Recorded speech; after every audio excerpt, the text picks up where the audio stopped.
Hello YouTube. I know it's been a while since I made a video, so I thought I would kind of catch up everything that's been going on with the House bill. So a lot has changed since the last time I posted a video. The original intent was for us to subcontract the entire house out ourselves. So we had done all the pre-work that needed to be done. We had gotten all of our sub estimates and kind of got a pretty good budget on what it would take to construct the house that we had designed. Well, the next step was financing. So we went to the bank to get the financing, and at that time is when the bank told us that being that subcontracting seems to always go over budget, they were kind of hesitant to give us the loan without a 15% reserve on hand with the bank. And I didn't have 15% that I could just hold in escrow until the completion of the bill and still feel comfortable building the house with what that would have left me. So what we decided to do, because the bank said they'd give us 100% construction loan if we went with a builder. So there was one builder that we had decided on early on if we were going to use, we would use. So fortunately for us, his schedule was open and he was able to get the bill started. So we weren't able to subcontract the house out ourselves, which really kind of sucked. It's right at about $52,000 savings. And it was really interesting because the cost that I had to construct was within about $5,000 of what it would take for the builder to construct with material and labor. The $52,000 or so is going to be his builder fee. And he is cost plus, so he doesn't charge you anything extra.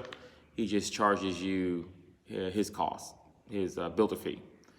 So that kind of sucked that we did that. I had to do that, but it is what it is. However, there's still a bunch of lessons learned here that I think is beneficial for anyone who's in the process of building a house. So either subcontracting it or using a builder. So I kind of tell you what happened after we signed the contract with the builder. And then from there, one thing I learned is when the process of signing the contract, there is a means to negotiate the cost. So the initial cost that he gave us, he told us then, hey, I'm a little high and there's a lot of room in here that we can work with. He even showed us what his true cost was. So he opened up his books and said, hey, this is what I pay my laborers. And then your material costs, you'll get the full receipts for those so you know what you're buying and you know how much it costs you. So there's no markup there. So that made us feel really good when we started building that relationship.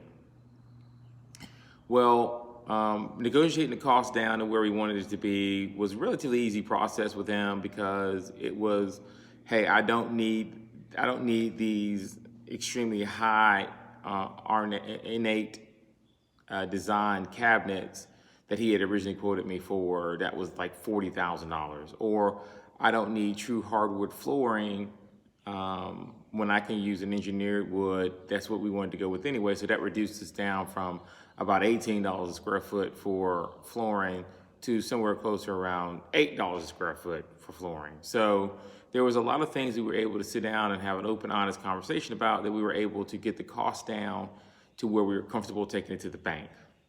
The next step, is the bank, so financing. So I told you about the 100% construction cost the bank was going to give us, so that was a plus. We had a good relationship with the banker we were using, and so the product that we were trying to get was something that he had to do a little manipulating on, which was basically we didn't want to put any money down for the construction costs and then finance that into a VA loan. So he was willing to do that, and we're greatly appreciative of that. However, we're building in a rural area, so we're outside the city limits. We're just north of a relatively major city, and then just to the east of another major city. So we're almost at the tip of a diamond or a triangle if you imagine it that way, of where we are. So the area is relatively desirable. It's only about 10 minutes from either one of those cities where there's shopping and entertainment and all of the good stuff. But it's far enough out that the comps were going to be a issue. So the house that we were building is under air is 2626 square feet. So it's not large and it's not small. It's somewhere in that medium range, I would say. So finding a comp that was going to be comparable to what the cost of construction was going to be a little difficult, and that proved to be right. So where we needed the cost to come in, it was short about $35,000. Nothing that we couldn't handle, but it's something that we really wish that it wouldn't have happened. And comps, when you have an appraisal, is pretty much someone's opinion on how much your house should cost. There's a manual that they use to kind of to determine your cost per square feet based off of construction costs, but for whatever reasons, ours came back a little lower than what we wanted to. Fortunately for us, we own the land already. We paid cash for it, and so we didn't have that worry because that was about what we paid for the land, right at $40,000. And so we were able to absorb that cost and put all of the construction costs into the building of the house. Now, I'm gonna tell you, if you were in any other position to where you needed to purchase the land, it would have been a totally different ballgame. We would have had to change the house itself or start from the beginning, reduce the size of it. There were a whole bunch of options we would have had to explore if this wouldn't have came back at the number that it came back, but it was right at the skin of the teeth. I'm confident that when the construction is completed and the final inspection, the final appraisal is done for the permanent mortgage, that the house will probably appraise a little higher than what it was before. Maybe not the full $35,000 that it didn't, but I think there'll be some more in it when the final appraisal comes through. That's kind of what I'm hoping. We were able to add things to the house that kind of adds to the bottom line of the appraisal, and I'll kind of walk through those as the video goes on. I do have some construction videos, so it's not just going to be me showing you this product now, which is a shell. We are at black end at this point. We started right at about a month and a half ago, so we've come a pretty good ways from the time that ground was truly broken and to the point to where we are now. Next week should be the plumbing rough fans will be completed, the HVAC and the electrical rough ends starred. So let's go to the next thing, which was where we are in the how we doing this construction. So fortunately for us, we live next door to where we purchased. Temporary living next door.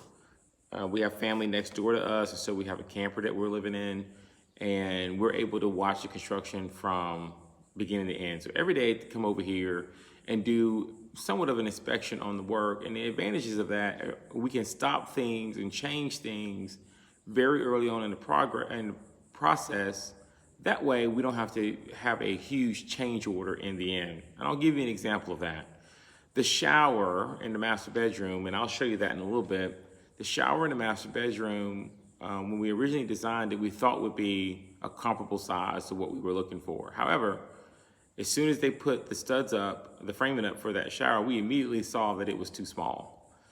So, well, not big enough. It's not that it's too small, it's just not big enough. So what we did, we went back to the builder, that night, and said, hey, look, can you expand that shower out about 1.5 feet? And he says, yeah, I can do that, and it wouldn't cost you anything because there's a punch list that the framers have to come back and do in the end anyway, so it's all built into their cost.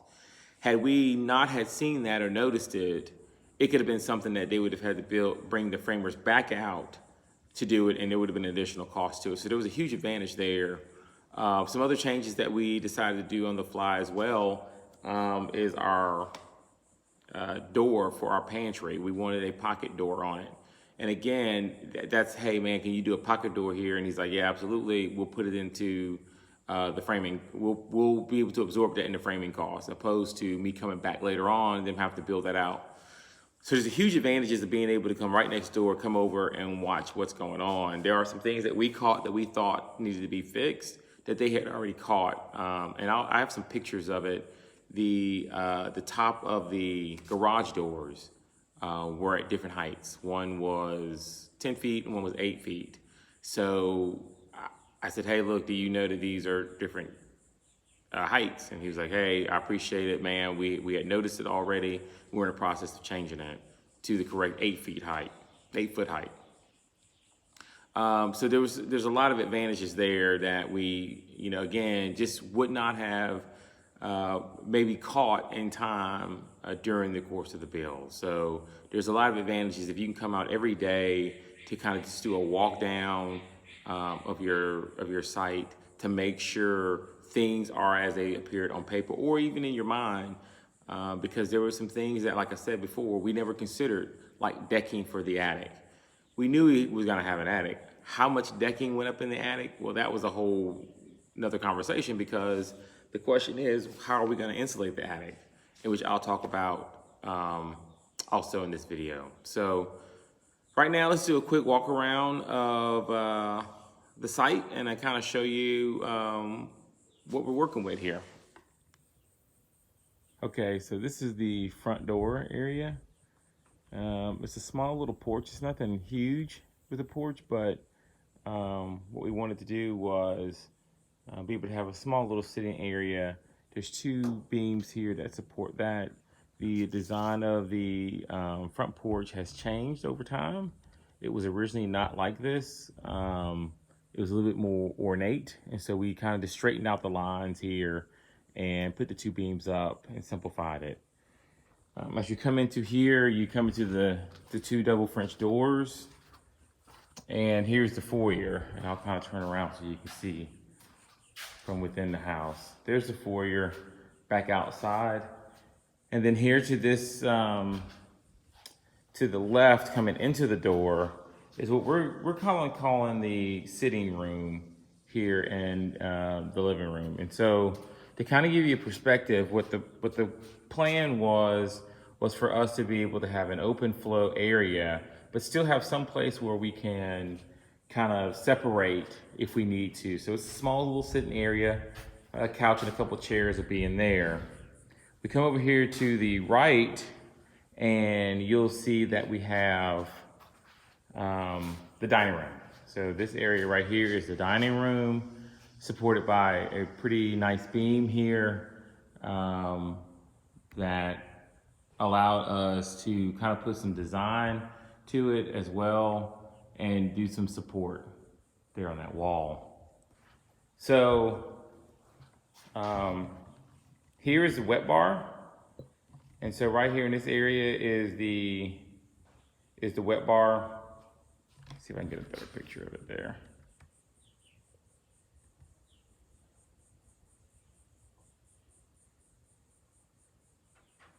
So that's the wet bar there.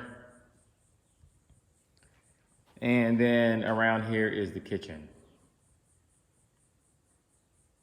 So if you come in, it's a big open great room. One of the things that we noticed here, when I was talking about some of the things that we noticed at night, was this pipe, this drain pipe here for the wet bar was not framed in properly. So it was on the outside of the framing, which means that the sheetrock wouldn't have been able to go up had that not been fixed. So they were able to go ahead and take care of that as well. Here's the pantry that I was talking about. So here's the pantry, and it is the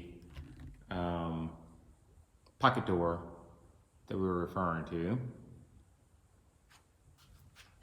And then you come around here, this wall right here will have the microwave, the frame, the microwave, the oven,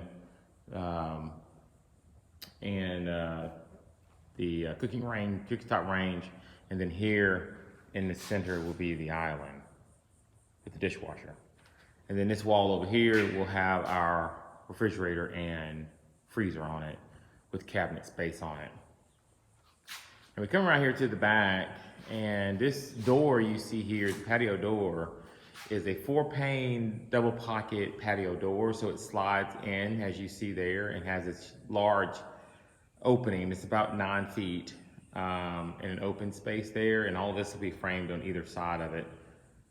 Really, we wanted this big open air that we can have and host people in a relatively comfortable space. And then around here is the gas fireplace. And then we come back here to the back side of the house here, where there is the AV closet, which is right there. That's the AV closet. Game room. The second bathroom here. Second bathroom, shower, vanity, toilet. Right there. And then this is the third bedroom where my son will be sleeping. Okay. And then as we walk around to the other side of the house,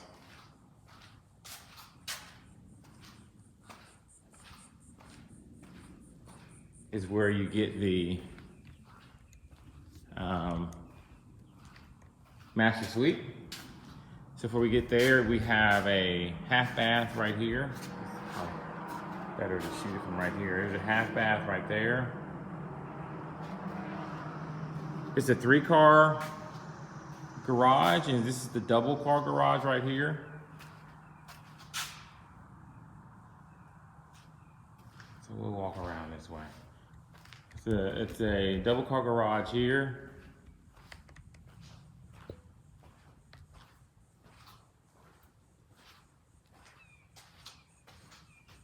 True double car. So you can get, I have an F350. I'm relatively certain it should fit in here without a problem. And then we have a single car garage here off to the side that will be used for storage until the shed is constructed. Another entryway here into the house. And then the entryway from within the garage here.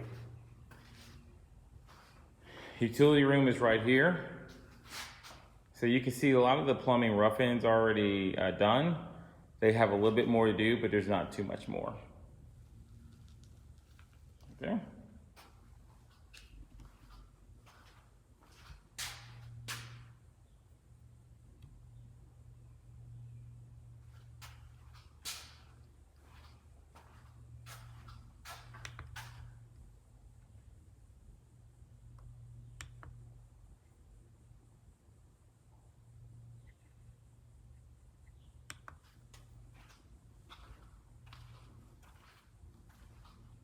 Okay, here's the master bedroom.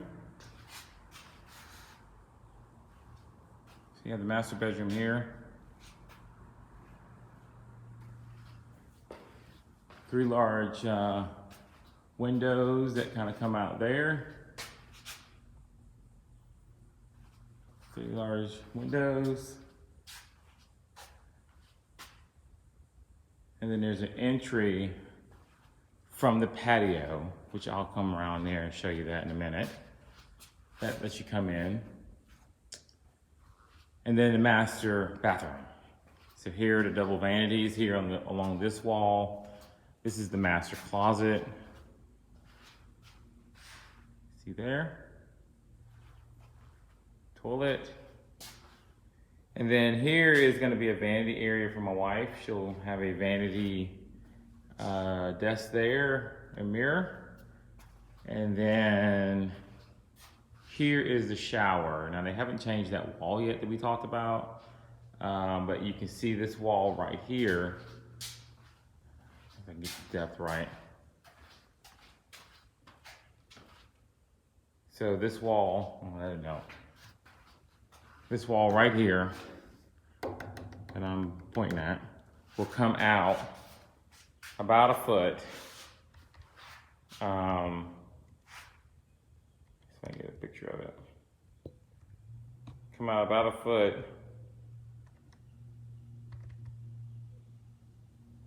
to where that mark is on the floor. Right there.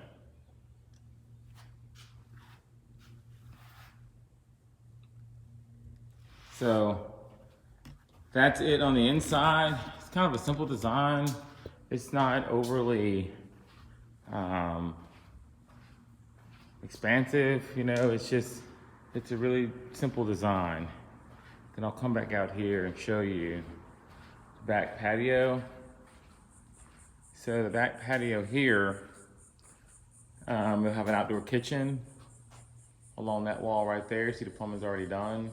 Gas grill and a wood-fired grill will be there. And then that's the door that was inside the master bedroom that we were talking about earlier. So you come around back, I kind of give you an idea of what it looks like in the back.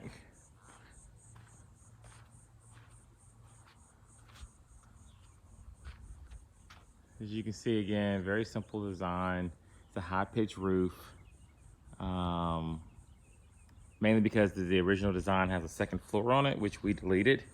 We didn't have a need for that, so we kept the pitch of the roof, mainly because we wanted to be able to walk up in the attic. So some decisions that had to be made that we were not prepared or even really thought all the way through, I'll talk about here when I sit back down. Okay, so that was a tour of what we've gotten done so far, like I said, in a little over a month and a half. So the builder does a really good job of communicating every week. He sends an email and kind of lets you know what's going on, what's been completed and what's next. He's available easily by text as well, so I can text him right now here on Sunday and he will respond. So he's great with communication, which is a plus, especially when you're doing something such as this. So some of the things that we've had to decide that we weren't really prepared to, and I'll tell you one of the hardest things was the electrical walkthrough. I don't think you ever really pay attention to how much detail goes into electrical until you have to walk through this process. Which light switch turns on what light and what set of lights? Do you want lights separated on a switch, or do you want them on a timer? Where do you want the placements of the light switch themselves? One thing I'll tell you that we were told by many of people, and it makes sense, is put as many outlets in as you possibly can. If you can put in all the outlets you want, add 10 more. So we were able to put outlets in the ceiling in preparation for decorations such as Christmas, in the faucet or the soffit outside to accommodate Christmas lights as well. We put LED lights in where we thought would be nice. We put them on a switch where we can turn them off. Outdoor lights that shine down, again, on a timer. So it was really more in detail than I had anticipated, but nonetheless, it was well worth it. The next thing was insulation. So one of the deals that we had originally decided to go with fiberglass insulation blown in the attic with a 16 SEER air conditioner. The original design of the house had 2 air conditioners, a 2-ton and 2.5 ton, in order to heat and cool it in 2 separate zones. So we were comfortable with that idea. Of course, I'm not an HVAC person nor an insulation person, so I had what I had, and I just thought it was a good option. Well, the builder comes back and he says, hey, open foam cell insulation. For those of you who don't know what open foam cell is, basically it's the insulation that is blown. It sticks to the walls and to your ceiling in the attic, and it's better insulation. Well, it's also more costly than fiberglass, but it has a lot of energy efficiency benefits to it. And the air conditioning unit he suggested was an 18 SEER Daikin unit, D-A-I-K-I-N, I believe is how it's spelled. And this unit is a very efficient unit that can be one outside unit and dual zone, or multi-zone. But I couldn't afford to do the open foam insulation. It was just costly to do the whole house. Plus, the downside to that is you can't add anything in the walls once you do that on the exterior walls, because it's some pretty thick stuff, and you're not gonna be able to snake anything down beside it. So what we decided to do was a hybrid. We're gonna do open foam in the attic, and it's only in the envelope of the house, but the biggest advantage of that is the fact that the attic stays about 5 to 10 degrees within the temperature of the house itself. So my wife stores a lot of stuff in the attic, pictures and things like that, so it allows us to keep those things up there without suffering any kind of long-term damage. And we'll put fiberglass on the exterior walls of the house. So it was a compromise. I think we're comfortable with what we decided. It was a little bit more costly than we had originally budgeted, but it wasn't too far outside the scope that we can make up somewhere else. So those types of things we just went and considered. You know, we didn't know what we knew, we didn't know what we didn't know. And so the builders kind of helped us guide through there to kind of make these decisions. The Daikin unit is what we are going to go with. There are a lot of benefits to it that I was able to research online. I'm not even going to purport to be an expert on air conditioning units, even after what I read. But I did understand that it is an efficient unit, and it's got a lot of benefits to it that I think will pay off for us in the end. So, like I said, next week is going to be the electrical rough-in. The plumbing rough-in will be done. HVAC is going to be next week as well. And then the week after, they should start putting the exterior brick on the house. So I'll do better at making some of these videos available. Sorry that I haven't been able to keep up and kind of let you know some of the changes that happened. The most important one, which was us constructing the house ourselves, or subbing it out ourselves to getting a builder. But being that this is our first house that we ever built, I think that we could have been successful in subbing it out ourselves. I think we would have gotten a pretty decent product. But now knowing a little bit more, I think that the benefit of hindsight would have been I should have gotten a builder first for the first time to kind of understand the process itself, to see it come up. I'm a visual learner, so for me to be able to watch and see how things work in this world, being that I don't come from it, makes me feel a little bit more comfortable. So again, if you have the talent, the expertise, the confidence to do it, by all means, please do, and document it, because I still like to watch these things. So until next time, I hope you guys have a great Father's Day weekend for those fathers out there. See you next time.